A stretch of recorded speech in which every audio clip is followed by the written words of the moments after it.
Bapak Ibu, kita lanjutkan ke pembicara selanjutnya. Pembicara kita masih dari PLN. Kita akan bahas tadi kita bahas dari regional Jawa, Madura, Bali. Sekarang kita akan masuk ke regional Sumatera, Kalimantan. Paparannya yang akan dibawakan oleh Pak Riza Gustam. Beliau adalah Executive Vice President Pengembangan Regional Sumatera dan Kalimantan. Pak Riza Gustam mewakili Pak Wiluyo yang hari ini berhalangan hadir. Saya bacakan sedikit CV singkat dari Pak Riza. Pak Riza Gustam saat ini adalah EVP Pengembangan Regional Kalimantan pada Direktorat Bisnis Regional Kalimantan PLN. Sebelumnya Pak Riza juga ditugaskan di PLN UIW Kalimantan Timur dan Kalimantan Utara, sebelumnya di wilayah Riau dan juga Kepulauan Riau, dan bergabung di PLN pada kantor pusat. Ya, baik. Waktu dan tempat saya berikan kepada Pak Riza Gustam. Silakan Pak Riza. Baik, terima kasih Pak Riko. Saya sapa dulu teman-teman semua nih yang saya hormati. Di sini ada Pak Bambang Braptono, ya tentunya senior kami di PLN. Terus kemudian ada rekan kami ini ada Pak Didi, kemudian ada Pak Febron juga, Ibu Feria, Bapak Ibu semua, ada Pak Adrian Lembong. Izin Pak Riko, saya mau share paparan ya. Silakan Pak.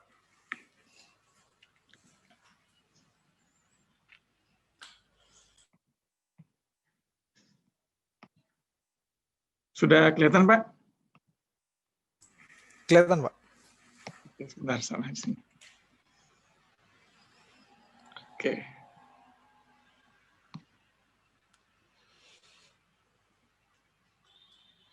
Baik Pak, kita mulai. Jadi, adapun pada hari ini kami akan membawakan dengan topik tantangan dan peluang di pengembangan ketenagalistrikan, tentunya di dalam antisipasi pemindahan ibu kota.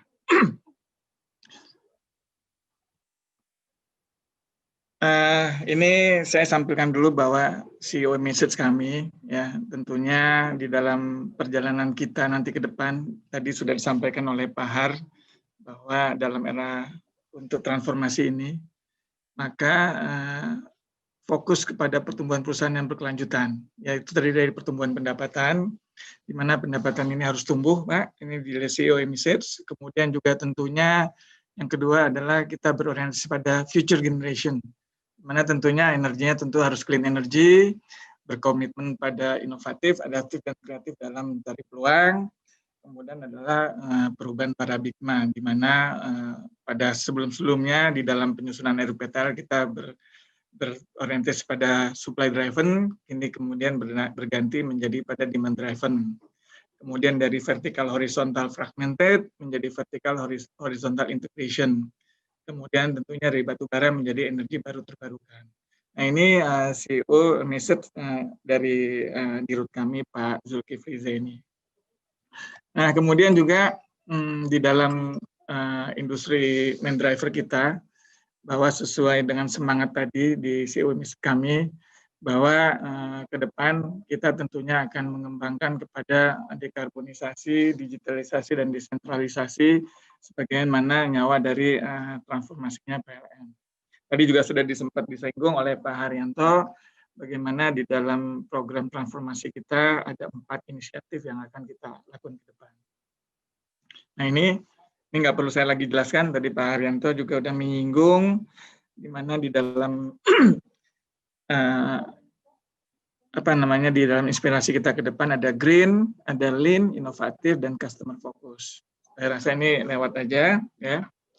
Nah, sebagaimana tadi antisipasi untuk ibu kota, bahwa memang di dalam pengembangan ibu kota yang sudah beberapa kesempatan kami lakukan diskusi, baik dengan Bappenas, kemudian dengan teman-teman di kementerian, bahwa kalau kita melihat ibu kota itu programnya tentunya adalah benar-benar murni clean energy. Tentunya menggunakan adalah energi baru terbarukan.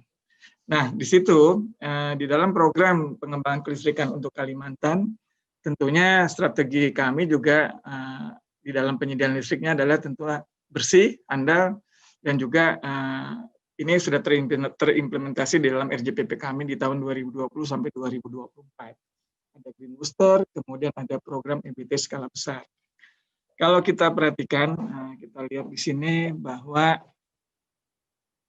ada dari mulai 2019 sampai dengan 2024 penambahan di dalam program-program EBT kita ada 16%, kemudian di tahun 2024 sesuai dengan RPJPM-nya 20%, kemudian di RUPTL target kita tahun 2025 adalah 23%. Nah ini tentunya inilah yang akan kita strategi PLN di dalam bagaimana kita menyusun inisiatif strategis tersebut, sehingga dalam pengembangan kelistrikan di sistem, terutama di Kalimantan, karena memang kalau antisipasi pengembangan ibu kota itu ada di Kalimantan, ya ini yang akan kita kedepankan.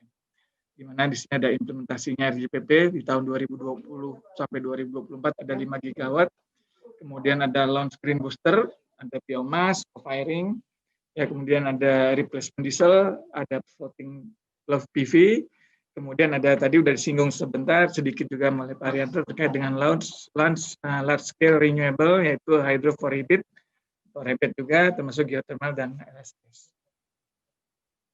Nah kemudian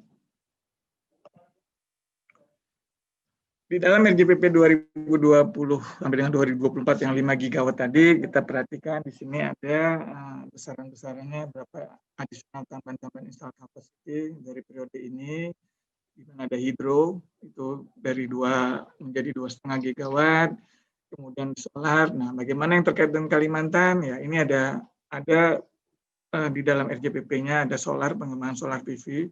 Ada PLTS Tarakan, ada PLTS Mahakam, di samping juga ada PLTS yang sifatnya di dalam mengembangkan mengganti di tempat-tempat yang memang harus kita pasang untuk antisipasi di mana adanya ibu kota. Nah, kemudian juga dalam launch Green Booster kita, rencana konversi PLTD menjadi EBT, kalau kita gambarkan di sini untuk Kalimantan di Provinsi Kalbar itu ada 19 lokasi, ya. Kemudian di Provinsi Kalimantan Timur dan Utara ada 16 lokasi, di Kalsel-Teng ada 11 lokasi. Nah ini kriteria scoring mesinnya juga akan kita ganti adalah usia-usia mesin PLTD yang sudah cukup tua, ya. Kemudian juga yang SFC-nya memang sudah boros. Kemudian juga kita juga akan mengutamakan kepada off-grid tanpa ada rencana grid di bawah 5 tahun ke depan. Kemudian yang BPP-nya masih tinggi. Nah ini sebuah peluang juga bagi teman-teman semua, para investor, untuk kita masuk ke dalam rencana-rencana Green Booster ini. Nah kemudian juga di dalam implementasi co-firing, ya, kami juga sudah punya rencana. Ya. Yang pertama itu ada di PLTU kami itu di Teluk Balikpapan, di mana di sini ada 2 kali 110 mega, ini sudah kita lakukan uji coba. Kemudian di Pulang Pisau, di Kalimantan Selatan ini ada 2 kali 60 uji coba persiapannya. Kemudian di PBSB ini di Kalbar 3 rencana 2 kali 50. Terus di Ketapang ada 2 kali 10 uji coba sampai dengan 5%. Sanggau juga sudah dilakukan uji coba. Terus di PLTU Sintang sudah juga dilakukan persiapan. Nah ini launch Green Booster kita yang akan kita lakukan di dalam co-firing ke depannya. Nah, kemudian bagaimana dengan program large scale renewable, bahwa kalau kita perhatikan saat ini, kalau kita bandingkan antara realisasi dan target penambahan khususnya untuk Kalimantan, mulai di tahun 2020 sampai dengan 2025, penambahan yang akan menjadi target kami di dalam pengembangan EBT itu adalah 14,55%. Nah ini tentunya ada di mana saja ya, ini mungkin sebagian besar adalah di Kalimantan Utara. Sebagaimana kita ketahui, potensi adanya large scale renewable ini ada di daerah Kalimantan Utara itu ada di Kayan, kemudian juga ada di daerah Mentarang. Nah ini yang akan kita kembangkan untuk kemudian menjadi target penambahan EBT untuk di Kalimantan. Nah, bagaimana untuk rencana sistem kelistrikannya? Nah, ini program-program kami, ya, di mana di dalam program RUPTL kami yang lama, yang 2019 sampai dengan 2028, yang saat ini sedang direvisi juga. Targetnya ada penambahan kapasitas itu adalah 4.323 MW. Kemudian ada jaringan transmisinya sebanyak 10.232 kms, dan juga gardu induknya 3.600 MVA. Kemudian dengan bauran energinya, kalau kita perhatikan batu bara memang masih cukup tinggi, tapi ke depan juga EBT akan semakin tinggi sesuai dengan arahan dari CEO emissions kita, bahwa EBT ini akan kita lebih tingkatkan demi mencapai target di tahun 2023 2025 sebesar 23%. Nah, ini kenapa batu bara masih tinggi, karena memang kita tahu bahwa RUPTL ini sudah banyak beberapa yang sudah menjadi komitmen untuk dibangun, yang tentunya tidak bisa kita kesampingkan. Tentu harus kita, kalau sudah komitmen, kita tetap harus kita bangun. Nah, ini juga apalagi tantangan juga ke depan seperti apa. Kalau kita perhatikan, memang adanya pandemi COVID ini cukup berpengaruh terhadap penjualan kami. Ya, kalau kita lihat grafiknya, penjualan energi sales kita di Kalimantan year on year dari 2019 ke 2020 ini turun. Namun yang bersyukur bagi kami adalah di Kalimantan ini walaupun turun seperti ini, walaupun pandemi COVID, tapi pertumbuhannya masih menunjukkan angka yang positif. Ini merupakan sebuah kesempatan, peluang bahwa sebenarnya di Kalimantan ini proyeksi untuk pertumbuhan kita ke depan akan menjadi lebih baik, lebih tinggi lagi, meskipun memang dengan adanya pandemi COVID ini turun menjadi 6,4%. Nah, sehingga kita sempat juga merevisi dengan ada pertumbuhan ini, tentunya ada prioritas-prioritas yang kita lakukan di dalam program-program pembangunan kita. Seperti misalnya melakukan mandatory project, kemudian bagaimana proyek-proyek mana yang kita pilih yang tentu memberikan manfaat, kemudian juga seperti apa yang memberikan stimulan-stimulan kepada masyarakat pelanggan agar KWH jual ini bisa meningkat. Kemudian juga ada melakukan efisiensi terhadap penurunan biaya pokok penjualan. Nah, kemudian juga ini Mas Pariko, ya, teman Bapak Ibu semua, bahwa rencana sistem interkoneksi kita yang memang saat ini kalau kita melihat yang merah-merah udah solid ini adalah sistem kita yang sudah tersambung, yang rencananya akan kita lanjutkan sampai kepada Nunukan, ya, interkoneksi ini. Ini gunanya juga untuk mengantisipasi nanti ketika ada rebit yang akan dikembangkan atau large scale LPLTA di sini, tentunya bisa melakukan evakuasi. Nah, kalau kita lihat yang putus-putus ini, ya insya Allah ini akan tersambung dimulai tahun 2023 ini sudah tersambung semua, termasuk ini yang ke barat. Yang ke barat ini memang ini ketutupnya sampai Tayan. Ini juga rencananya kita sampai dengan tahun 2023 akan nyambung sampai dengan Kalbar.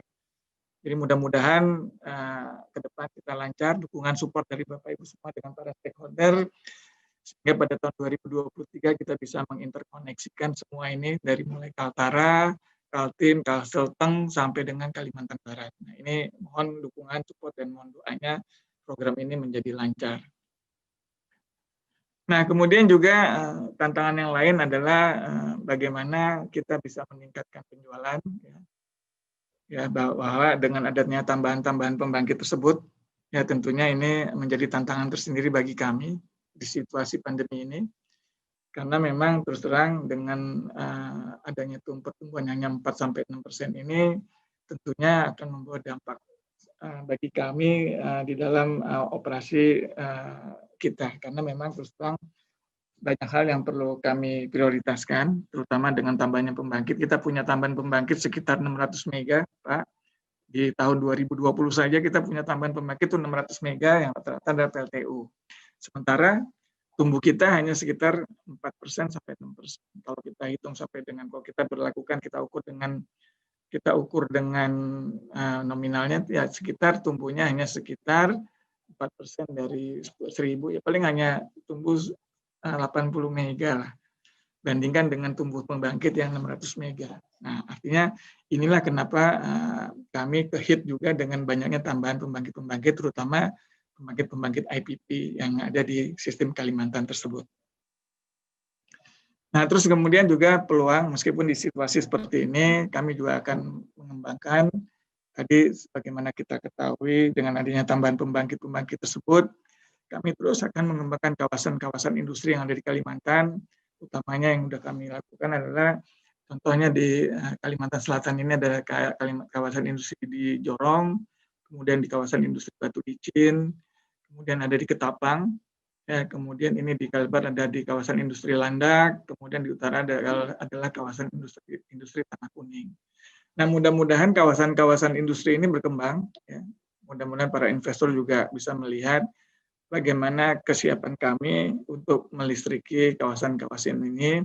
Tadi kita sudah tahu bahwa tahun 2023 transmisi kita akan tersambung dari Kaltara sampai dengan ke Kalbar, termasuk Ketapang ini, ya.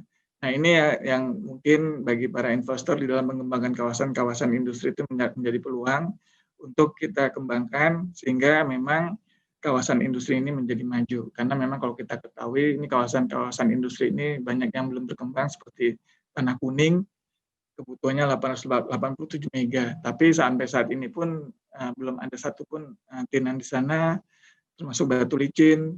Terus kemudian meskipun memang ada beberapa yang sudah siap untuk mengambil listrik dari PLN. Tapi insya Allah 2023 ini akan kami layani semua. Kira-kira demikian. Kemudian juga di dalam membangun ini kami akan membangun skema REBIT, ya, Renewable Based Industry, untuk proyek-proyek EBT. Ini terutama untuk di kawasan industri Tanah Kuning yang akan kami kembangkan bersamaan dengan dikembangkannya PLTA skala besar. Seperti itu. Nah, terus kemudian ada lokasi sentra kelautan yang juga menjadi peluang-peluang kita ke depan. Untuk Kalimantan kami hanya terlihat ada Nunukan, existingnya memang sudah ada 246 kVA. Kebutuhannya masih ada 300 kVA lagi yang memang menjadi tantangan tersendiri. Mudah-mudahan ini lokasi sentra kelautan ini juga menjadi sasaran tumbuh untuk ekonomi di Kalimantan Utara, sehingga ke depannya Kalimantan ini bisa menjadi provinsi yang tumbuh ekonominya juga cukup tinggi. Nah, terkait dengan antisipasi untuk ibu kota, kami pun juga sudah membuat sebuah kriteria desain kawasan ibu kota, Pak Riko, bahwa kami juga tidak mau kalah dengan di Jawa jika memang dibutuhkan, ya. Ketika kita punya desain kriteria untuk kawasan ibu kota, tentunya desain kriterianya adalah smart grid, ya. Smart grid itu juga tentunya dilengkapi dengan kriteria zero downtime, tidak ada padam di sana.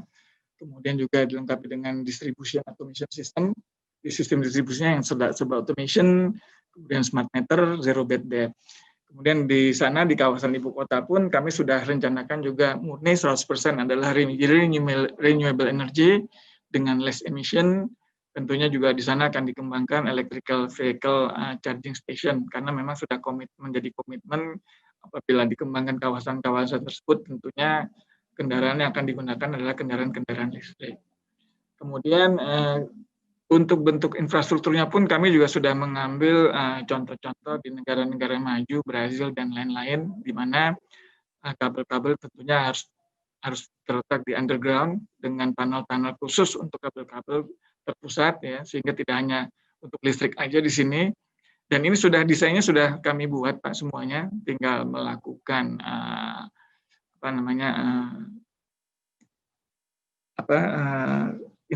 integrasinya saja dengan teman-teman yang lain dari perusahaan-perusahaan lain, dari para pemegang kepentingan di sana, ya, sehingga nanti kalau memang kawasan ibu kota ini jadi, kami pun sudah punya desain yang memang siap kami launching. Nah, tentunya di dalam pengembangan ibu kota, sebenarnya kami sudah koordinasi bagaimana zero downtime ini, ya, seperti apa sih zero downtime kriterianya.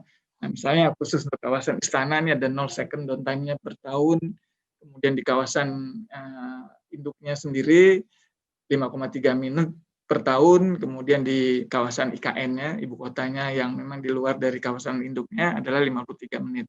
Nah, inilah kriteria-kriteria desain yang kami bawa, ya, yang siap kami kembangkan. Sebenarnya ini sudah siap, ya. Tinggal apakah nanti ibu kota ini akan terus berjalan programnya, atau ini pun akan kami kembangkan untuk daerah-daerah kawasan baru yang nantinya mungkin merupakan menjadi program pemerintah.